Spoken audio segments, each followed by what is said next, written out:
Sejarah Tingkatan 5 Bab 6 Cabaran selepas pembentukan Malaysia. Inti parti pembelajaran 6.1 Cabaran dalaman Malaysia, 6.2 Pemisahan Singapura, 6.3 Menangani ancaman komunis, 6.4 Usaha mengatasi isu pembangunan dan ekonomi, 6.5 Tragedi hubungan antara kaum. 6.1 Cabaran dalaman Malaysia. Malaysia terpaksa berhadapan dengan cabaran dalaman kerana mempunyai penduduk yang terdiri daripada pelbagai latar belakang, kaum dan etnik. Cabaran yang dihadapi oleh Malaysia: pertama, cabaran pembangunan dan sosioekonomi di Sarawak dan Sabah. Mempelbagaikan kegiatan ekonomi. Kerajaan menyusun bidang pekerjaan. Selain itu, kerajaan mempelbagaikan pertanian komersial seperti kelapa sawit, getah dan koko. Seterusnya, kerajaan membuka peluang kepada penduduk menyertai kegiatan ekonomi berkaitan petroleum. Memajukan sistem perhubungan dan pengangkutan. Kerajaan membina sistem perhubungan dan pengangkutan terutama kepada penduduk pedalaman. Dibuat melalui Rancangan Pembangunan 5 Tahun Malaysia. Memajukan sistem pendidikan. Kerajaan membina sekolah dan melatih tenaga guru bagi memberikan pendidikan kepada penduduk, khususnya kaum Bumiputera. Kedua, cabaran politik di Sarawak. 21 orang ahli Kaunsil Negeri tidak berpuas hati dengan kepimpinan Stephen Kalongningkan sebagai Ketua Menteri Sarawak. Beliau dipecat oleh Gabenor pada bulan Jun 1966. Stephen Kalongningkan mencabar tindakan ini di Mahkamah Tinggi Sarawak dan memenangi kes ini pada bulan September 1966. Beliau kembali menjadi Ketua Menteri, namun beliau mendapat undi tidak percaya daripada Kaunsil Negeri. Kesannya, berlaku ketidakstabilan di Sarawak yang mengancam keselamatan dan keamanan. Pada bulan September 1966, darurat diisytiharkan di Sarawak. Stephen Kalongningkan digantikan dengan Tawis Lee. Ketiga, cabaran perpaduan kaum. Penduduk negara kita mempunyai pelbagai kaum, antaranya termasuklah Melayu, Cina, India, Melanau, Iban, Bidayu, Kadazan Dusun, Murut dan Bajau. Dengan penduduk yang pelbagai budaya, perpaduan menjadi agenda utama bagi pengurusan masyarakat dan pemerintahan negara ini. Selain itu, jarak antara semenanjung Malaysia dengan Sarawak dan Sabah yang jauh menjadi cabaran kepada integrasi nasional serta sukar memupuk semangat satu negara. Ini merupakan Kabinet pertama Sarawak.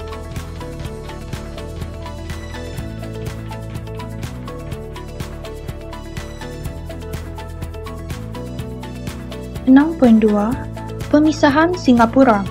Pemisahan Singapura menjadi cabaran utama selepas pembentukan Malaysia. Antara faktor pemisahan Singapura ialah disebabkan faktor politik. Lee Kuan Yew tidak berpuas hati dengan peranan kerajaan Singapura yang terhad. Konflik antara pemimpin PAP dengan perikatan. Kempen Malaysian Malaysia oleh Lee Kuan Yew menuntut hak sama rata untuk semua kaum menimbulkan keresahan penduduk. Selain itu, faktor ekonomi. Singapura menuntut pembukaan pasaran bersama atau common market disegerakan.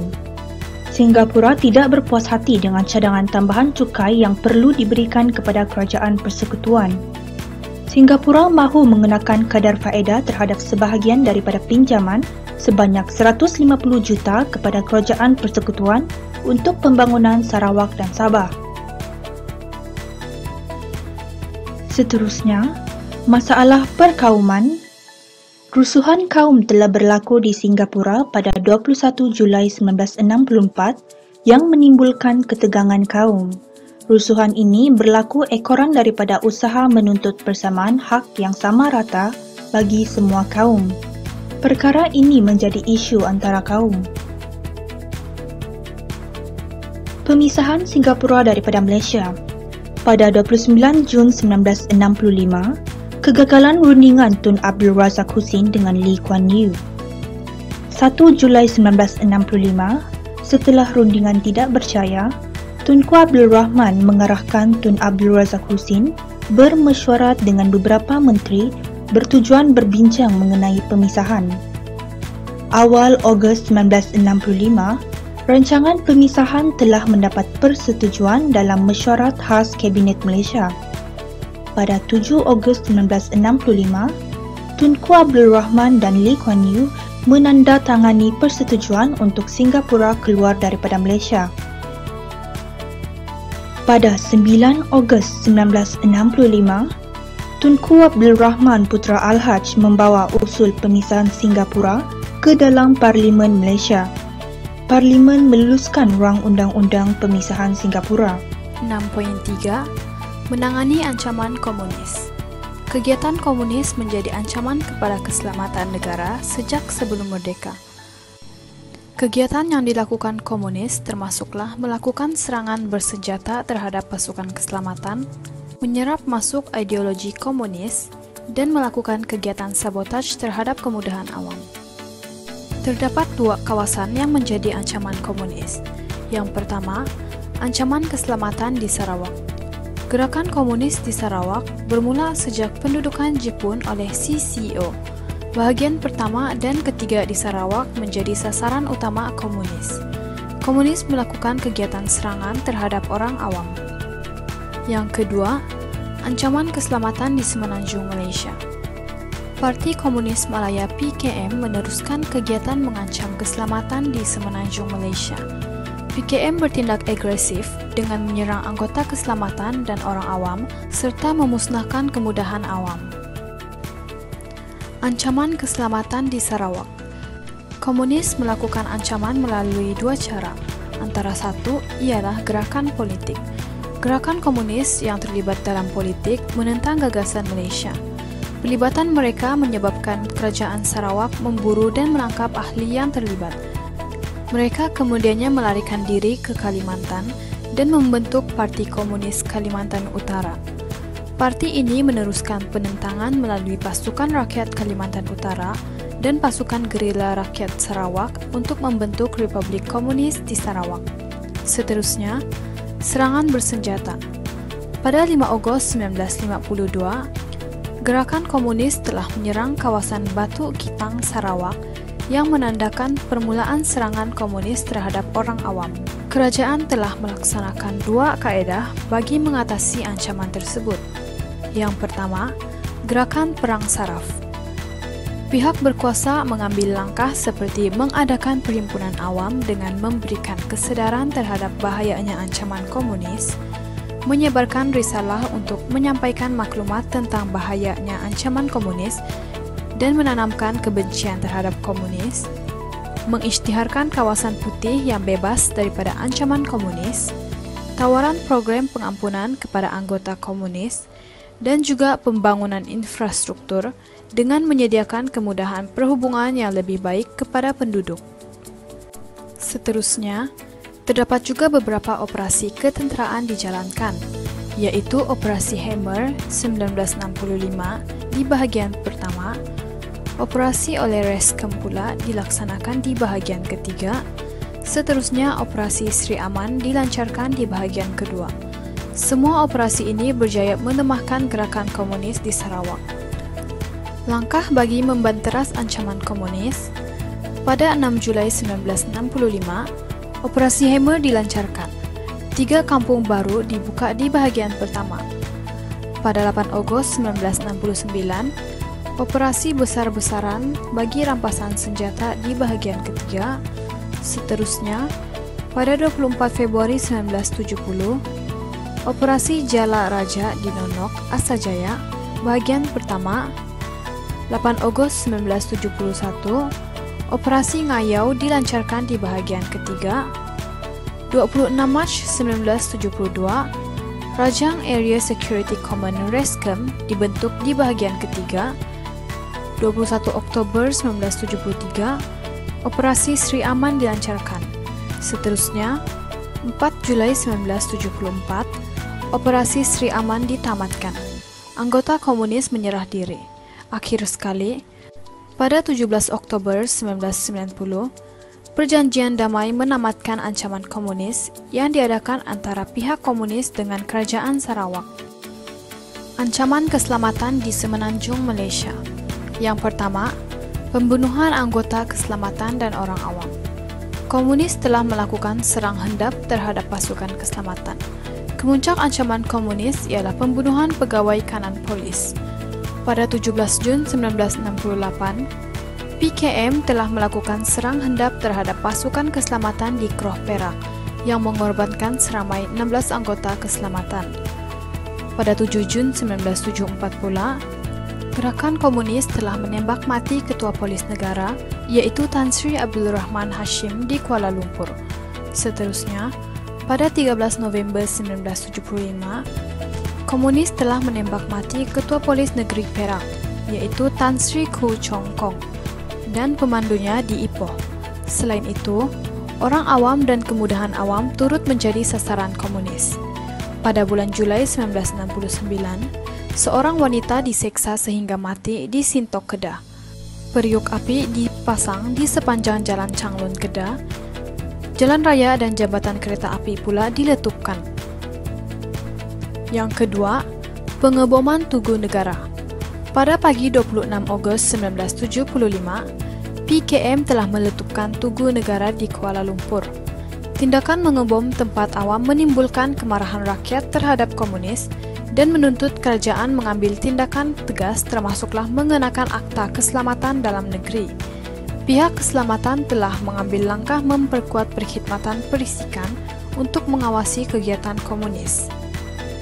Pelbagai langkah yang diambil bagi melindungi rakyat dan orang awam daripada ancaman komunis. Antaranya ialah strategi counterinsurgency (COIN).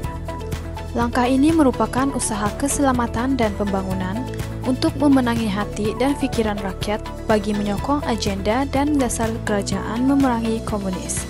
Strategi yang digunakan ialah kerjasama antara pasukan keselamatan, ahli politik, dan agensi kerajaan untuk menjalankan strategi yang berkesan. Selain itu, terdapat juga perjanjian kerjasama sempadan.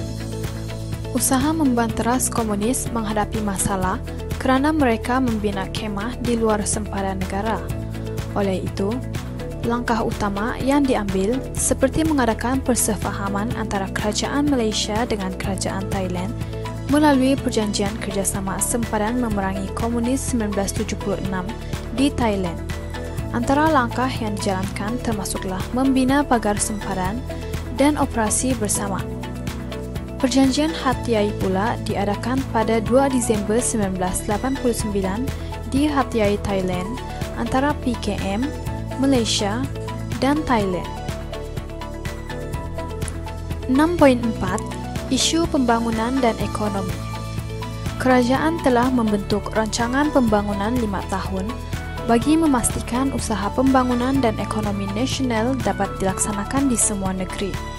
Kerajaan Persekutuan meneruskan usaha ini dengan melibatkan Sarawak dan Sabah dalam rancangan pembangunan 5 tahun Malaysia. Rancangan Malaysia pertama. Dalam usaha menangani isu pembangunan dan ekonomi negara, kerajaan memperkenalkan rancangan Malaysia pertama. Antara isu yang dihadapi termasuklah kedudukan sosioekonomi penduduk berpendapatan rendah serta taraf pendidikan yang masih rendah. Pelbagai usaha dilaksanakan oleh kerajaan bagi meningkatkan taraf hidup ekonomi rakyat melalui rancangan ini. Isu pembangunan ekonomi. Pelbagai isu yang perlu ditangani oleh kerajaan dalam usaha meningkatkan taraf hidup penduduk.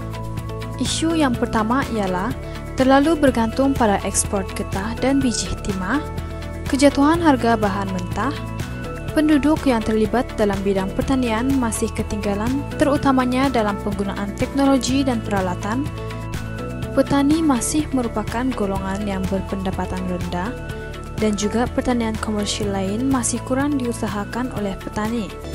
Oleh itu, usaha yang dilakukan bagi mengatasi isu tersebut ialah mempelbagaikan kegiatan ekonomi pertanian dan industri pemprosesan, mencari pasaran baharu bagi getah dan biji timah, mempelbagaikan bidang pertanian terutamanya kelapa sawit dan koko, dan akhir sekali, mempelbagaikan pengeluaran komoditi negara. Isu taraf hidup yang berbeza.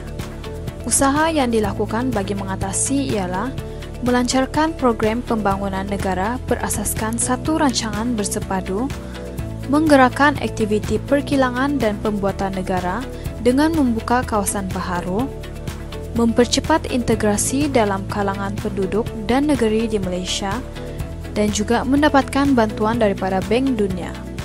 Selain itu, terdapat juga isu peluang pekerjaan yang terhad dan juga kadar pengangguran meningkat. Usaha yang dilakukan ialah menubuhkan pusat latihan vokasional dan teknikal dan juga meluaskan peluang pekerjaan kepada penduduk. Selanjutnya ialah isu masalah kesihatan dan sosial, keperluan asas dan hak wanita dari segi kehamilan yang terhad untuk memperoleh kesihatan yang baik, kurangnya kemudahan perkhidmatan kesihatan profesional kepada ibu-ibu yang mengandung, dan juga kadar kelahiran tidak normal dan kematian yang tinggi. Usaha yang dilakukan ialah mengurangkan kadar kelahiran, memperkenalkan program perancang keluarga, dan juga menambah baik perkhidmatan kesihatan di kawasan luar bandar. 6.5. Tragedi hubungan antara kaum. Peristiwa rusuhan antara kaum berlaku pada 13 Mei 1969, bermula beberapa hari setelah diadakan pilihan raya umum ketiga. Rusuhan kaum. Antara faktor rusuhan kaum ialah kesan daripada ketidakseimbangan dalam ekonomi dan sosial di negara kita. Selain itu, terdapat parti politik yang mengeksploitasi isu yang menyentuh sensitiviti sesuatu kaum semasa berkempen untuk pilihan raya umum ketiga 1969. Di samping itu, PKM mengambil kesempatan semasa pilihan raya untuk mempengaruhi penduduk supaya bermusuhan. Seterusnya, parti yang bertanding telah berkempen menggunakan sentimen perkauman dan keagamaan untuk mendapat sokongan daripada pengundi. Akhir sekali, perarakan kemenangan pilihan raya tidak terkawal menimbulkan kekacauan dan perbuatan provokatif.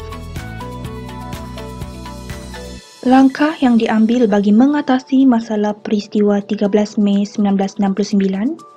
Pertama, darurat. Pengisytiharan perintah darurat dibuat oleh Yang di-Pertuan Agong pada 16 Mei 1969.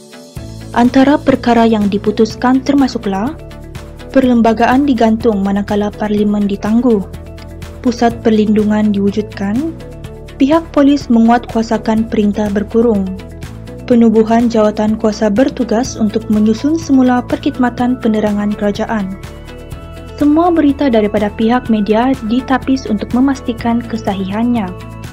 Kerajaan memastikan bekalan makanan diperoleh penduduk terutama di pusat perlindungan. Mangsa rusuhan dipindahkan ke pusat perlindungan di Stadium Merdeka dan Tiong Nam Settlement. Pihak berkuasa memagar kawasan Kampung Baru dan menjadikannya kawasan perintah berkurung.